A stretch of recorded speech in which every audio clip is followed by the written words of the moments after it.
So whenever people think about iPhones, they think of the best-selling iPhones of all time, or the newest iPhones, the iPhone 13s, 13 Pros, all these other devices. Now, I will tell you, what surprised me the most, and also didn't surprise me that much, are the least best-selling iPhones of all time. Now, apparently the lowest performing iPhone of all time was the original iPhone, which makes sense, they weren't really trying to go ahead and they didn't have the market share at that time for the phone sector. So the second one sold more, the third one, so on and so forth. But I want to talk about the next iPhone that actually sold the least amount. So I guess the second to last least selling iPhone. And this is crazy because I didn't even know about this. I would not think that this iPhone sold the least amount or, second to the amount after the first one. And this is actually the iPhone 6s and iPhone 6s Plus. And I've talked about this before for a little bit too. But with these type of iPhones, these sold 13 million units, according to Wikipedia, so keep that in mind. But that's still a lot of phones to sell for the most part. I mean, to give you some perspective,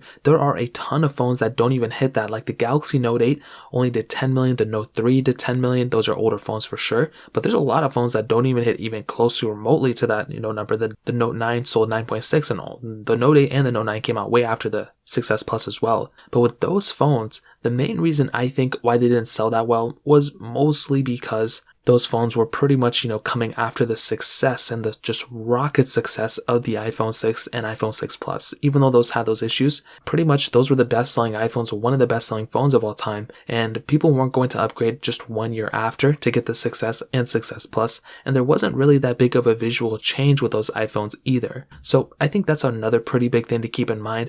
I don't think it's like a crazy humongous issue, but it was one of those things that I saw at that time and I was like, wow, maybe the iPhone 6s and 6s Plus, maybe it's not that big of an upgrade as we thought. But a really interesting thing that's always so interesting to me about those phones is the fact that the iPhone 6s and 6s Plus were pretty big differences from the, original iPhone 6 and 6 Plus. So that's always pretty much shocked me for the most part. But another iPhone that is not even on this list that makes me think that it may not even have sold as many as, the 6s and 6s Plus is the original iPhone SE. Now with this iPhone, it's been said for many, many years that phone was almost like that perfect iPhone for a lot of people out there, and I totally agree. I think the iPhone SE was a tremendous device for sure, and I was obsessed with that device. I still talk about it a lot, and I think it has a lot of capability for sure. Now the second generation iPhone SE sold a lot more phones for sure, but when I look at the iPhone SE, that is still kind of in the same ballpark as something like an iPhone 6s and 6s Plus.